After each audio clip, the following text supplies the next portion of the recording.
Good morning. It's day 142 of Walk with Winston, and I'm up a little earlier this morning getting out in front of the dawn. And I love this time of day when the air is the freshest and you got a little nip in the air and the day is full of all kinds of possibilities. I just love mornings. It's my favorite time of day. Anyway, I've been thinking a lot recently about failure. I've been thinking a lot recently about failure and how afraid we are of failure so many times. Failure has this real stigma in our society that being a failure equals being a loser. Well, it wasn't always that way. So many of the people that we celebrate in our culture too have really overcome significant challenges and what some people would classify failures. You think of Thomas Edison. How many times? 1,000 times he tried to build the light bulb, and when they asked him about his 1,000 failures, he said something to the effect of, no, those were 1,000 ways that it didn't work. I kept going. And I love that persistence and reframing of what some people would call failure and what other people would call an experiment. I think so much of our life is a matter of reframing and languaging properly what is really going on and not buying into the conventional wisdom that says just because you tried and you didn't succeed that you're somehow a failure. Well, I'll tell you who's a failure. The people who are failures are the ones who quit. I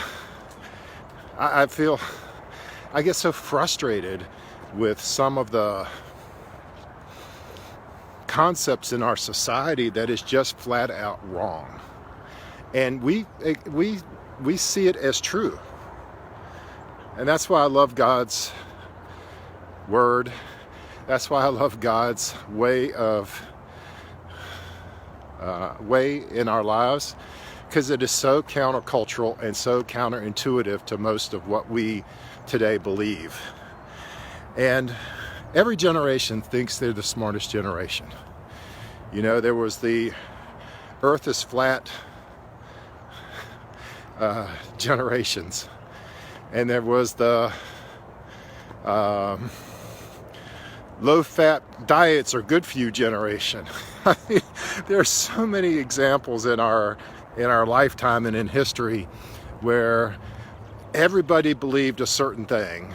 Everybody believed a certain thing, and then it's subsequently proven not true. And I think this whole culture around failure and attempting really is holding back a lot of people in our culture today. We're so afraid of failure. Okay, so I'll tell you a funny failure story of my own. When I was in first grade, I was always a bit of a free spirit, a little bit of a rebel inside of me. And in first grade, we had the classic harvest scene to color and turn in for a grade. And I just didn't feel like coloring it like the way that all the other kids were. The hay bale was yellow, and the pumpkin was orange, and I forget, there was like a wagon.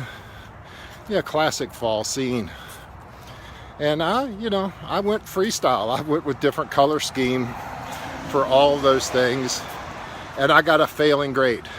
Imagine today, little Johnny comes home with a coloring picture like that, and the teacher puts an E.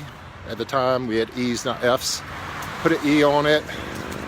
Oh my gosh, that would be so viral, and people would be so up in arms There'll be a lawsuit at the school board. People will be picketing the school board because little Johnny got a E on his coloring. Or maybe we've advanced. I don't know. Maybe we would say, hey, free expression. Anyway, but I will say that getting an E on that coloring thing really discouraged me from doing artistic expression for a while. So it did have an effect, but only the effect and only the meaning that I gave it. Some people get a grade like that and it fuels them. It's like it gives them a new burst of determination where they are going to prove the world wrong. So it's interesting how when we experience failure, how we react. And I think that really determines a lot of our destiny. Are we fueled by failure?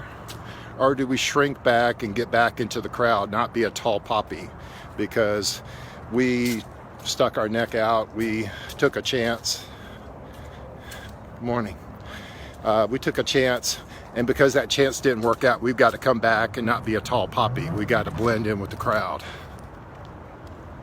Well, I'm convinced that failure is the propellant for growth.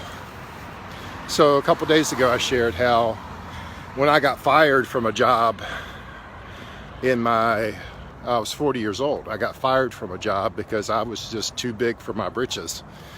And that was so crushing. So I just always thought I'd retire from that particular career. And then less than 6 weeks later, I was launching out on a brand new career that sustained me for the next 15 years. And that was Providence. I had no design of doing that next career, had no plan of doing that next career. I'll give you another example today. So after I left that 15-year career, I went out and launched on my own again. And I started, so that 15-year career, let me just say, was an amazing experience. I built a technology shared services organization from a desire to a force in our space where we had 20% market share. We were the market leader.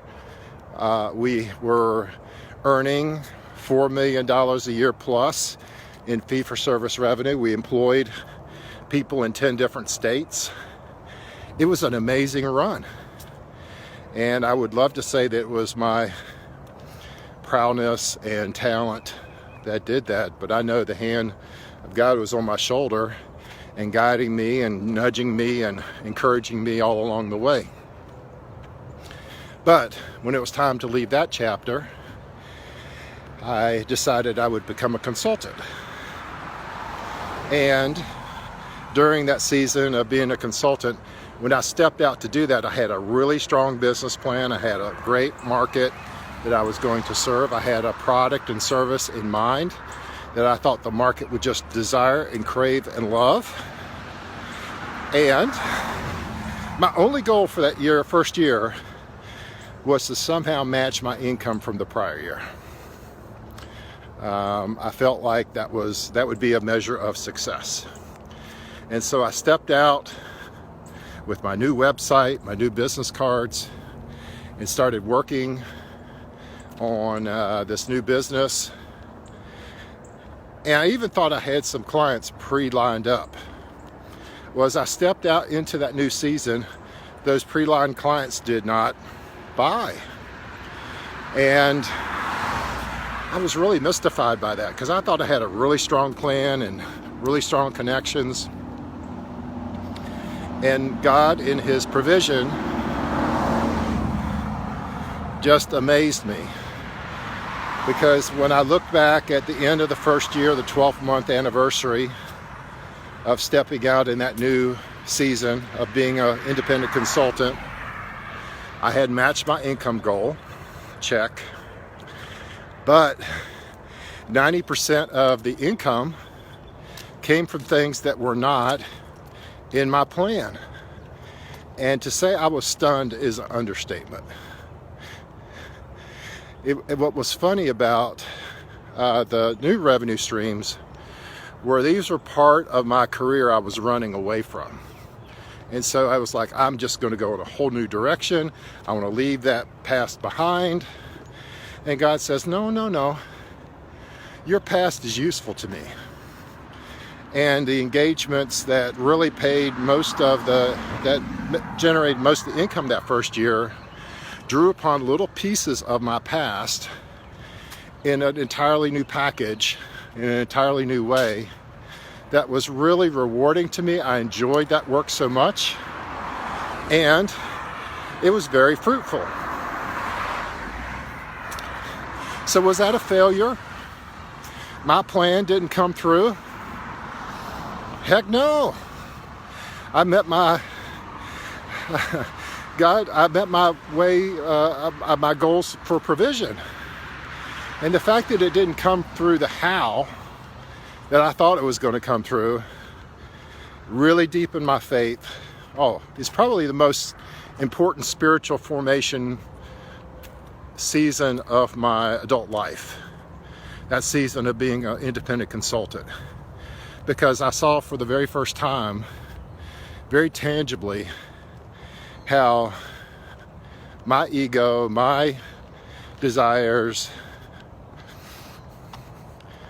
my goals pale in comparison. Not my ego pales, but my goals pale in comparison to what God has in mind for me. So my friends, my encouragement to all of us today is, I was thinking about this in my devotional time this morning, Joshua 1:9. I command you to be strong and courageous. Yeah, the Bible talks about fear not 365 times in the Bible, one for every calendar day. But this particular verse has a little bit more oomph to it. God is not saying, hey, this is a suggestion. I suggest that you don't be afraid. Nope. in this particular verse, he says, have I not commanded you? Be strong and courageous. Isn't that interesting?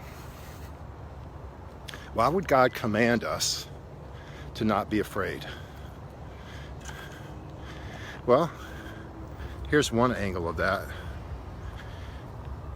If we fully trust, when we fully trust in Him, have faith that as a loving Father, He has us nurtured close. And just like any other loving Father, He's going to let us stretch our boundaries, try things our way, but when we get into danger, He's going to scoop us up and He's going to protect us. I found that so true in my life over the years, that I have tried my own way, hit a wall, cry out to God, and it's almost like He picks me up, metaphorically, He picks me up, He holds me close, and He shows me a different way. And I can recount so many times in my life where I'd hit a wall and He creates a way. So my friends, failure is permanent when you give up. But you have not failed if you begin again and you trust in Him.